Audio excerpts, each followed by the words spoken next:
Frères et sœurs en Christ, que Dieu vous bénisse puissamment au nom de Jésus-Christ. Exhortons nos frères et sœurs par la parole de Dieu. Seigneur Jésus-Christ vient nous exhorter, vient nous édifier. Au nom puissant de Jésus-Christ. Amen.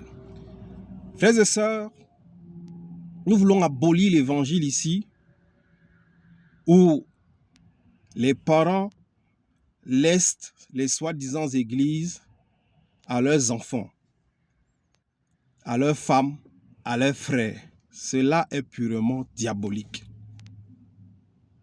Frères et sœurs, pour être un évêque, cela ne vient pas d'un homme. Pour être en charge d'une église, cela ne vient pas des hommes, mais c'est un appel de Dieu. C'est notre exhortation.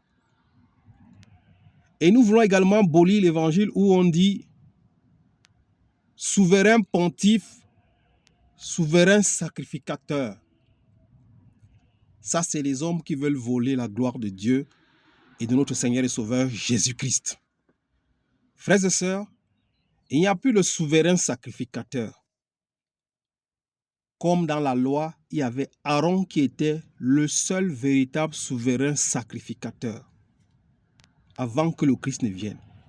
Après Aaron, tous les autres souverains sacrificateurs qui sont venus étaient des faux souverains sacrificateurs. Voilà pourquoi quand le Christ est venu et ses disciples, ces souverains sacrificateurs n'ont pas reconnu le Christ et ils n'ont pas reconnu les disciples du Christ. Ils les fouettaient, ils les interdisaient de prêcher la parole de Dieu parce qu'ils n'étaient pas de Dieu, ces souverains sacrificateurs. Il n'y a non plus aucune personne qui est le chef de l'église de Dieu. Il n'y a pas. Le livre de Hébreux nous dit que Christ est le chef de l'église. Dieu lui a mis à la tête de l'église. Donc, il n'y a personne qui est à la tête d'une église à part Jésus-Christ. Et il n'y a personne qui est un souverain pontife ou souverain sacrificateur ou souverain pasteur pour prendre soin de l'église. Il n'y a personne. Il y a seul Jésus-Christ.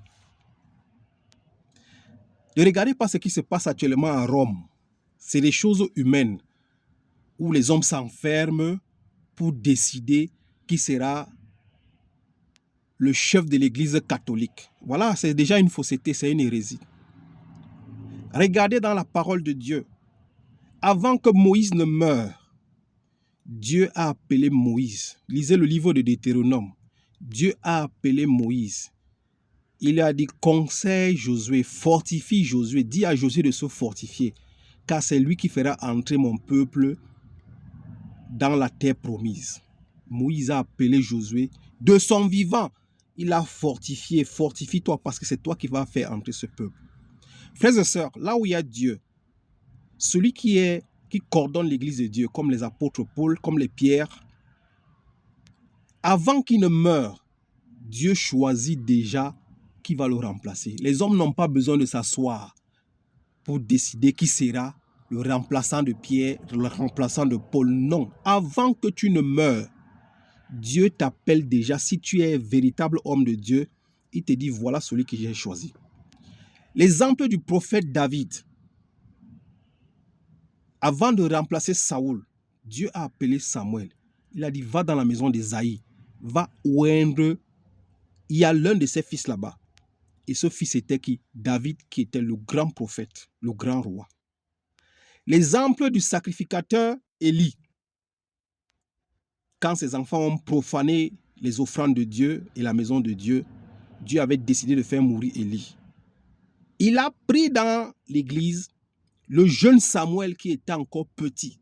Il l'a appelé pour le connaître et pour servir le peuple de Dieu. La même chose avec Gédéon. Dieu a envoyé un ange appelé Gédéon. Samson, Jean. Dieu a préparé tous ces hommes avant qu'ils n'entrent dans son ministère. Les ouvriers de Dieu, c'est Dieu qui les recrute. Ce n'est pas les hommes qui s'asseyent dans une conclave pendant des semaines pour décider, pour élire qui sera soi-disant souverain sacrificateur. C'est des hérésies. Frères et sœurs, le seul souverain sacrificateur que nous avions après Aaron, dans l'Ancien Testament, dans la loi, est venu un souverain sacrificateur, Melchisédek, qui était une image, le visage du Christ. Et après ça, le véritable souverain sacrificateur est venu, notre Seigneur et Sauveur Jésus-Christ. Lisons la parole de Dieu pour nous édifier au nom de Jésus-Christ. Hébreux 5, chapitre 1. En effet, tout grand prêtre, pris parmi les hommes, est établi en faveur des hommes, dans le service de Dieu, afin de présenter des offrandes et des sacrifices pour les péchés. Il peut avoir de la compréhension pour les personnes ignorantes et égarées, puisqu'il est lui-même aussi sujet à faiblesse. C'est d'ailleurs à cause de cette faiblesse qu'il doit offrir des sacrifices pour ses propres péchés, aussi bien que pour ceux du peuple. Un souverain sacrificateur comme Aaron était choisi, était sujet à faiblesse. Lui-même d'abord, il devait présenter des pardons, des offrandes pour ses péchés avant de présenter les péchés des autres. Dieu a vu que cela n'est pas efficace. C'est pour cela qu'il a appelé son fils pour l'établir souverain sacrificateur. Lui qui n'a ni péché, ni tâche, il n'a jamais péché. Il avait le pouvoir, comme il n'était pas un sujet à faiblesse, de présenter nos sacrifices, nos offrandes à Dieu, sans présenter son sacrifice de son propre péché, parce que lui n'était pas sujet à faiblesse. Il ne péchait pas. C'est pour ça que Dieu a voulu que non. Cette histoire d'homme ne pourra pas tenir, parce qu'eux-mêmes, ils sont d'abord pécheurs. Avant de venir présenter les péchés des autres, eux-mêmes, ils pêchent. Ils sont obligés de d'abord demander pardon, avant de demander pardon pour les autres. Ce n'était pas efficace, c'était un sujet à faiblesse. C'est pour ça que Dieu a choisi le Christ. Au 4, on dit ici, personne ne s'attribue l'honneur de cette charge, à moins d'être appelé par Dieu, comme l'a été Aaron. Personne ne peut s'attribuer la charge d'être appelé souverain sacrificateur. Et à part Dieu, à part d'être appelé par Dieu, et des hommes ne peuvent pas s'asseoir pour élire un souverain sacrificateur, mettre quelqu'un à la tête de l'église de Dieu. Allez lire Éphésiens. Je pense Éphésiens 2. Christ a été, c'est lui qui est à la tête de l'église de Dieu. Les hommes ne peuvent pas s'asseoir pour élire un homme à la tête de l'église de Dieu. C'est une fausseté, c'est une hérésie. Personne ne peut s'attribuer la charge d'être souverain sacrificateur s'il n'est pas appelé par Dieu, comme Aaron. Aaron avait été appelé par Dieu. Et je continue ici. Personne ne peut s'attirer l'honneur de cette charge, à moins d'être appelé par Dieu comme l'a été Aaron. Christ non plus ne s'est pas attribué la gloire de devenir grand prêtre, souverain sacrificateur. Il la tient de celui qui lui a dit, tu es mon fils, je t'ai engendré aujourd'hui. Il dit aussi ailleurs, tu es prêtre pour toujours à la manière de Melchisédek. Melchisédek était un souverain sacrificateur. Roi de Salem, on dit le roi de justice. C'est l'image de Jésus-Christ.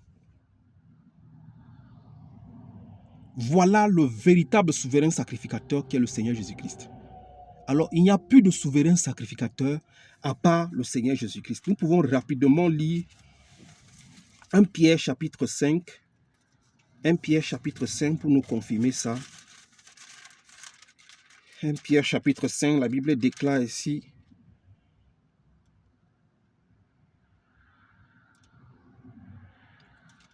Ainsi, 1 Pierre chapitre 5, verset 4. Ainsi, lorsque le souverain berger apparaîtra, vous recevrez la couronne de gloire qui ne perd jamais son éclat. Lorsque le souverain sacrificateur, le souverain berger, le souverain pasteur, Jésus-Christ apparaîtra, vous recevrez la couronne de gloire. Le souverain sacrificateur, selon l'ordre de Melchisédek, qui était lui-même Melchisédek. C'est pour ça que le Seigneur Jésus-Christ a dit, quand Abraham l'a vu, il était ému. C'était le Seigneur Jésus-Christ, une image, un visage du Seigneur Jésus-Christ. Frères et sœurs, il n'y a pas de souverain pontife, il n'y a pas de souverain sacrificateur. Le seul souverain sacrificateur, c'est le Seigneur Jésus-Christ. Personne ne peut s'attribuer cette fonction s'il n'a pas été appelé par Dieu, comme le Seigneur Jésus-Christ a été Lui-même ne s'est pas attribué cette fonction. Il a été appelé par Dieu. On lui a attribué le rôle du souverain sacrificateur selon l'ordre du Melchisédek. Frères et sœurs, c'est pour cela quand vous voyez vos soi-disant pasteurs qui ont des églises, laisser les églises à leurs enfants, c'est de la sorcellerie.